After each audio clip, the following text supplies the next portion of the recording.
Bonjour à tous, ici Adrien. Aujourd'hui on est le dimanche 25 février 2024 et dans cette vidéo nous allons parler de FreeBSD et voir ensemble comment mettre à jour le système et gérer les paquets sur FreeBSD si vous souhaitez installer des logiciels supplémentaires sur ce système. Alors c'est vrai que j'ai été agréablement surpris de voir votre intérêt autour de FreeBSD sur la découverte de l'installation de ce système que nous avons fait au mois de novembre dernier. Et puis récemment, je vous ai parlé de la GhostBSD qui est basée sur FreeBSD, mais là, c'est une distribution BSD clé en main où vous installez le tout via l'interface graphique et vous la gérez via l'interface graphique. Vous avez des logiciels, vous pouvez en installer via des outils graphiques, bref, aucunement besoin de la ligne de commande. Cependant, je me suis dit que certains d'entre vous, d'ailleurs qui me l'ont demandé, souhaitaient gérer leur système en ligne de commande, avoir un peu l'équivalent des commandes DNF, RPM, etc. pour FreeBSD. Donc, c'est l'objectif de cette vidéo, c'est de voir comment gérer les logiciels sur son système. Donc, je vais me connecter à la même FreeBSD 14 que nous avons installé la dernière fois. Voilà. Donc on se retrouve dessus. Et déjà, la première chose que je veux vous dire, c'est que vous pouvez savoir quelle version de FreeBSD vous avez d'actuellement installée via la commande FreeBSD-version. C'est une commande qui est là pour ça. Elle nous indique qu'on est à la version 14.0 release. On peut avoir cette information avec la commande unem-a, vous savez, comme sous Linux, qui permet d'avoir les informations sur le noyau. Là, vous voyez qu'on a la version indiquée de FreeBSD, 14.0 release, ou plus rapidement, juste vous faites unem-r et vous avez la même information. Dans le cas d'une mise à jour du système, les commandes FreeBSD version et unem-r pourront renvoyer des résultats différents. Si on n'a pas encore redémarré, FreeBSD version nous donnera la version qu'on vient de mettre à jour, alors que unem-r nous indiquera toujours la version sur laquelle on est tant qu'on n'a pas redémarré. Alors justement, pour mettre à jour le système, on va avoir une commande qui s'appelle FreeBSD-update. Ce qu'il faut comprendre avec cette commande FreeBSD-update, c'est qu'elle va s'occuper de mettre à jour uniquement le système de base, c'est-à-dire le noyau et les bibliothèques système, et ce, mettre à jour les correctifs de sécurité et les nouvelles versions de tous ces éléments. Si je vous fais un rapide parallèle avec les distributions Linux, c'est comme si on avait une commande Debian-update, Fedora-update, Ubuntu-update, qui ne mettrait à jour que le noyau, OpenSSH, systemd, les composants qui permettent de gérer le réseau. Vous voyez, vraiment toute la structure de base du système, les paquets sous FreeBSD étant gérés différemment, on le verra dans un deuxième temps. Donc, pour mettre à jour d'abord dans un premier temps la base des correctifs, on va faire un FreeBSD-update fetch. Là, ça va récupérer depuis les miroirs les informations sur une nouvelle version des composants du système. Donc ça va prendre un petit peu de temps. Je vous accélère cela. On voit que la commande FreeBSD-update fetch est donc allée inspecter le système, voir ce qu'il y avait à mettre à jour. Après cette comparaison ayant été faite, l'outil va récupérer les patchs, c'est-à-dire tous les correctifs à appliquer sur le système, et vérifier pour les appliquer. Et donc là, on a l'information qui nous dit les fichiers suivants seront mis à jour et font partie de la version patch 5 de la version 14.0 de FreeBSD. Et donc là, on a la liste, vous voyez, de tous les composants qui vont être mis à jour. Donc, vous voyez, on a la commande df, par exemple, pour voir l'espace disponible sur les systèmes de fichiers. On a la commande mv, vous voyez, qui va être mis à jour. On a des informations sur le noyau. On a tout un tas d'éléments qui vont être mis à jour ici. Donc, on a la liste, Q pour quitter. Et après avoir récupéré tous ces correctifs, on va les installer avec la commande FreeBSD update suivi du mot-clé install. Et donc là, les mises à jour qui ont été précédemment téléchargées, qui nous ont été affichées, vont s'installer. Et voilà, le système a été mis à jour. Évidemment, s'il y a des services qui ont besoin d'être relancés parce qu'ils ont été mis à jour, eh ben, ça a été redémarré automatiquement. C'est le cas de SSHD ici. Et si jamais vous constatez un problème lors de cette mise à jour, FreeBSD Update possède une option qui vous permet ici de désinstaller la précédente mise à jour via l'option Rollback. Voilà, si jamais ça ne s'est pas bien passé ou que vous avez un effet de bord suite à la mise à jour. Donc ça, c'est le système lorsqu'il se met à jour, c'est avec cette commande FreeBSD Update. Et là, si je vous relance FreeBSD version, vous allez voir qu'on est bien dans la version 14.0-release-P5.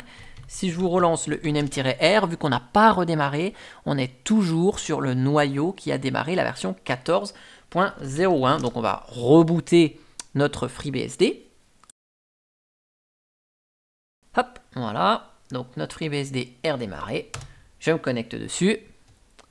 Et ici, si je vous refais le FreeBSD version, on est bien en P5. Et si je vous fais le unem-r, on est bien en P5 cette fois-ci. Donc là, notre système est bien à jour et le système uniquement.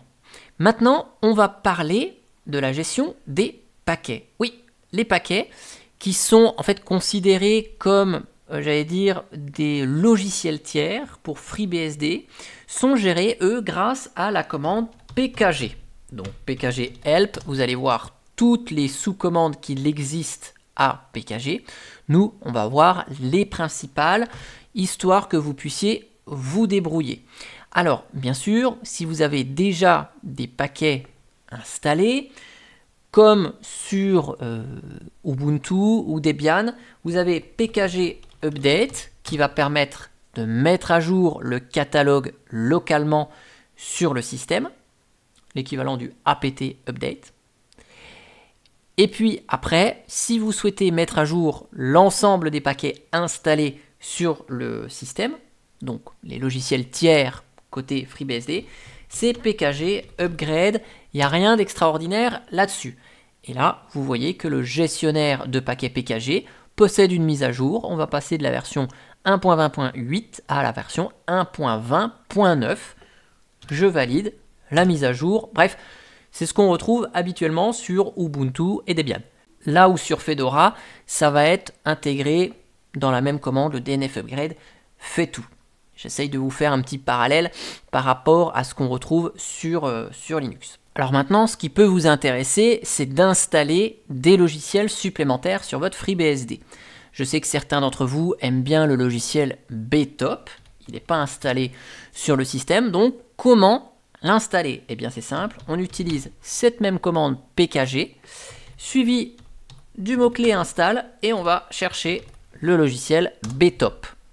Il va chercher dans le catalogue, il trouve le logiciel Btop, là, dans la version 1.2.13. Il y a besoin de dépendances, donc vous voyez que le système de paquets pkg sait gérer les dépendances, comme sous Linux, et nous dit, voilà, j'ai besoin de récupérer tout ça, ça prendra 461 mégas sur le disque, et j'ai besoin de récupérer 103 mégas, donc yes, et il va nous récupérer Btop et ses dépendances, et procéder à l'installation de tout ça. Et une fois que c'est fait, eh bien on va avoir Btop à notre disposition. Et donc vous voyez que ici, on a des composants qu'on retrouve habituellement installés sur les distributions Linux, GCC, Binutils, qui là vont s'installer manuellement sur notre système FreeBSD. Ce n'est pas fourni par défaut.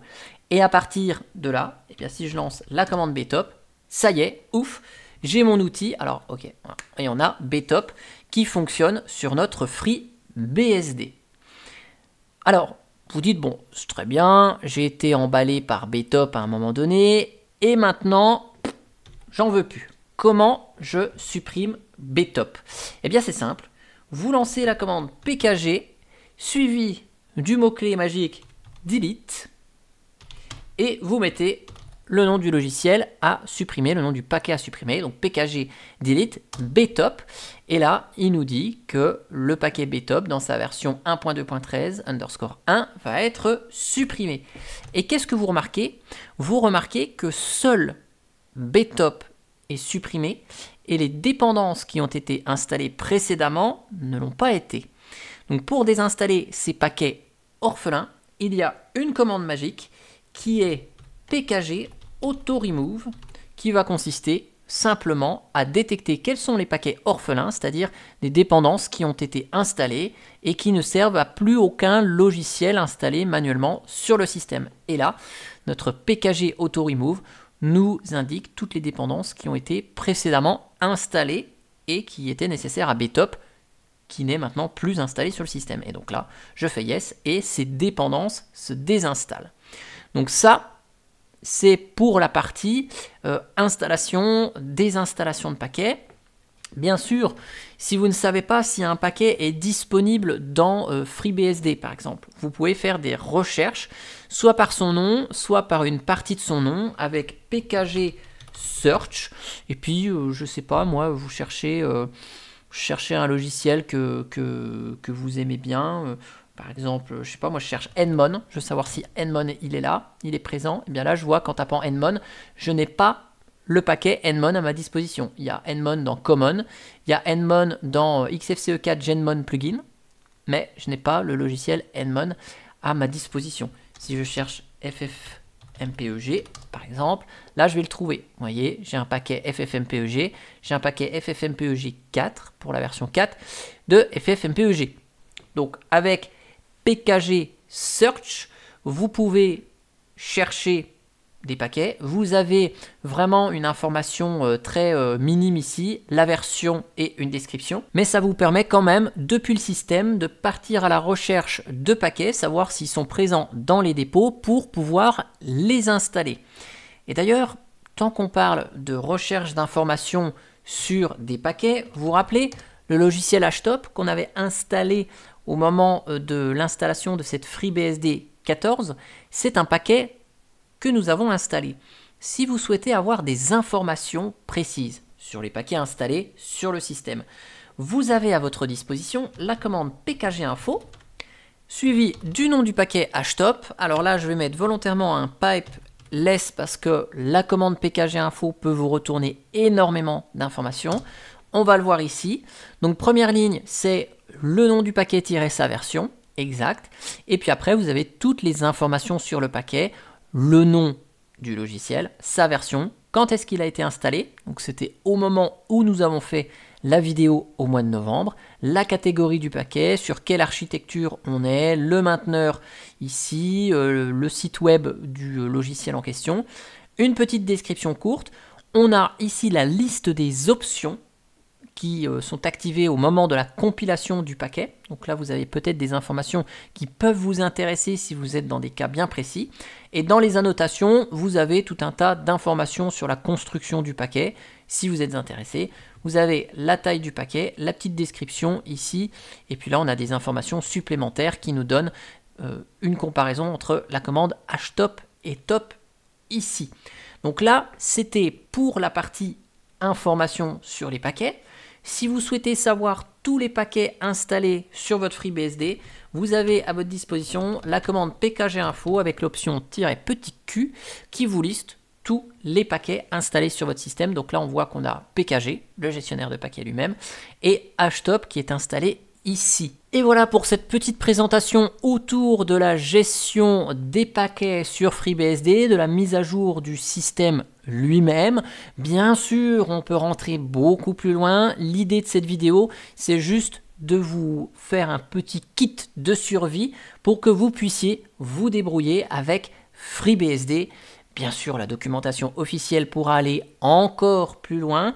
Je vous mettrai dans le descriptif de la vidéo le lien vers l'article que j'ai fait sur le site linuxtricks.fr qui vous redonne toutes les informations que je vous ai données ici et illustrées en vidéo. J'espère que ça vous a plu, et moi je vous dis à bientôt pour une prochaine vidéo. Allez, ciao ciao, bye bye.